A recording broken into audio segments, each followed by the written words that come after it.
दोस्तों, कैसा होगा जब सरकार ओटीटी प्लेटफॉर्म पर आने वाली फिल्मों वेब सीरीज पर भी नकेल कस सकेगी।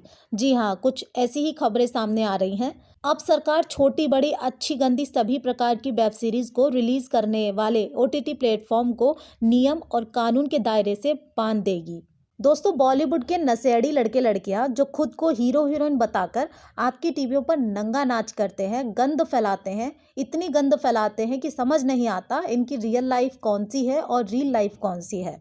दोस्तों, पहले बॉलीवुड वाले नचगैया आपकी टीवी पर अलग अलग चैनलों पर अपनी फिल्में रिलीज किया करते थे, क्योंकि आप उनकी फिल्म के इतने दीवाने थे कि महंगी से महंगी टिकट लेकर 2 बार तो थिएटर में देखते थे, 2 बार दोस्त के घर, और तीसरी बार में हवस पूरी नहीं होती थी तो अपने घर पर भी, जिसके कारण इन बॉलीवुडियों ने खुद को आपका आदर्श बनाने में भी सफलता पाली और तुम्हें सी बनाकर खूब पैसा भी कमाया। दोस्तों, आप कहते थे ना कि सूचना प्रसारण मंत्री प्रकाश जावड़ेकर कुछ नहीं करते।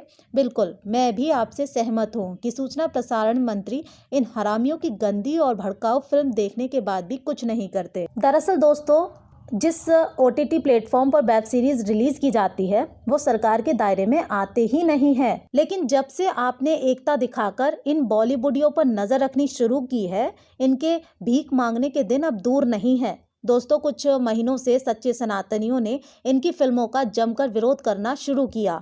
जैसे पिछले साल की बात करें तो 2018 में जब किसी महाचूतिये ने पद्मावत रिलीज की थी, तब आपका विरोध, लक्ष्मी बॉम्ब का विरोध, तांडव का विरोध, ऐसी अनगिनत फिल्मों का विरोध, लेकिन फिर भी ये रंगीले कीड़े नहीं मानते हैं। आपने थिएटरों में जाना बंद किया तो इन्होंने ओटीटी प्लेटफॉर्म यानी Alt Balaji app, Netflix, Amazon Prime, जी5, हॉटस्टार जैसे ऐप्स पर वेब सीरीज बनाकर गंदगी मचानी शुरू कर दी। आपको पता है वहाँ पर फिल्में वेब सीरीज रिलीज की जाती हैं और वही लोग देख सकते हैं जो 300 रुपये महीने पे करेंगे। यानी आपको ऑप्शन दिया गया है कि आपको अगर फिल्म देखनी है तो अमाउंट पे करना पड़ेगा। यानी अब आपके हाथ में पावर दे दी गई है। आप अपनी लालसा, हवस, प्यास को ठंडा रखेंगे तो हम इन रंगीले कीड़ों को ओटीटी प्लेटफॉर्म से भी गायब कर देंगे। दोस्तों, सुनने में तो ये भी आ रहा है कि प्रकाश जावड़ेकर जी ने ओटीटी प्लेटफॉर्म के लिए भी नए नियम लाने की घोषणा की है। अभी कुछ दिनों पहले सभी सनातनी भाई बहनों ने ट्विटर पर जमकर प्रकाश जावड़ेकर इस्तीफा दो का ट्रेंड चलाया था। बस उसी का कमाल है। आपका जागकर विरोध करना बहुत ही महत्वपूर्ण है। दोस्तों, अब प्रकाश जावड़ेकर ये भी मान चुके हैं कि ओटीटी प्लेटफॉर्म पर रिलीज हुई बहुत सारी वेब सीरीज जो इन भांडों ने बनाई हैं, उनकी शिकायतें अब उनको मिलने लगी हैं। आपको पता नहीं शायद ओटीटी प्लेटफॉर्म पर ये भांड क्यों अपनी नगनी वेब सीरीज रिलीज करते हैं। दरअसल ओटीटी प्लेटफॉर्म पर आने वाला कोई भी show, film, web series, news केवल टेलीविजन नेटवर्क एक्ट और सेंसर बोर्ड की गाइडलाइन के दायरे में नहीं आते।